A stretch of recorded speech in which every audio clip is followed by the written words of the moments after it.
amid the COVID-19 crisis, but they continue bringing the zoo to you with special educational features, including today's behind-the-scenes look at their nature trail.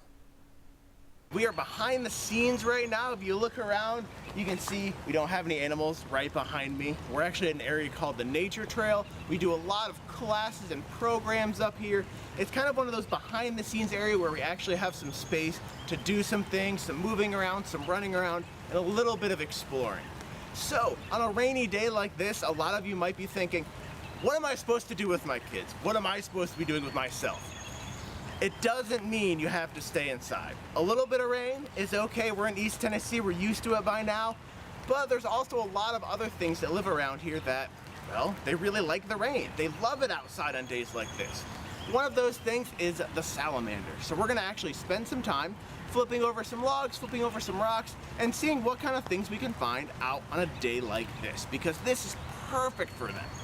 They need to keep their skin a little bit moist, a little bit slimy, so on a wet day like this, you're more likely to see them out running around, moving, and trying to find something to eat. Because I don't know about you guys, but I could use a snack on a day like this. Never know what you're going to see. There have been days I flipped over a log and I found nothing. There are days I flipped over a log and somebody's flipped back over and said, oh no, this is my log, you can't come under here.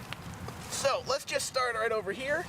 Of course, we see a whole lot of earthworms. We see some bigger ones. We see some smaller ones hiding underneath. We also see, oh, there's somebody actually trying to crawl away on a leaf.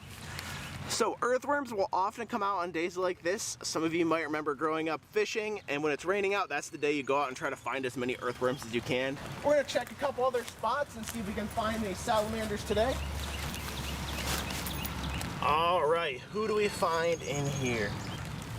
We have a little millipede right here. Now, millipedes have a really important role in a place like this. They are actually the ones responsible for basically breaking down all this stuff you see here. All these little bits of leaves, all the little bit of dirt.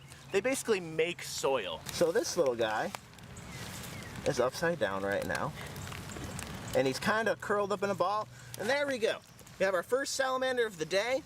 Now, some of you might be asking yourselves, why didn't I just grab him and pick him up and scream like a small child would? And the reason is, salamanders, at least around here, most of them don't actually breathe the same way we do. A lot of them breathe through their skin, especially the ones we have in East Tennessee. And if they breathe through their skin, that means there's some special adaptations we don't want to mess with. In their case, that slimy skin actually helps them to breathe, so oxygen just moves back and forth. So when you're picking up a salamander, the way to do it is to put them on top of a leaf, is to use maybe the bottom of a plate, a cup, but you don't want to pick them up right with your hand, because you just want to make sure that they're going to have a good time too. Around here we have somewhere between 25 and 35 species of salamander, depending who you talk to. The Great Smoky Mountains is what's called the salamander capital of the world. There's more species of salamanders there than there are any other comparably sized area on Earth. Just because it's a little bit wet out, it's always a good time to get your hands dirty. I love these educational segments from Zoo Knoxville. You can find them every day on Zoo Knoxville's Facebook page. And on Monday, Knoxville Mayor India Kincannon proposed $700,000 in emergency funding to help the zoo during its extended closure. The zoo's been closed since March 16th and says they've lost an average of $22,500 a day. You can read more at WBIR.com. You can also help by donating to Zoo Knoxville.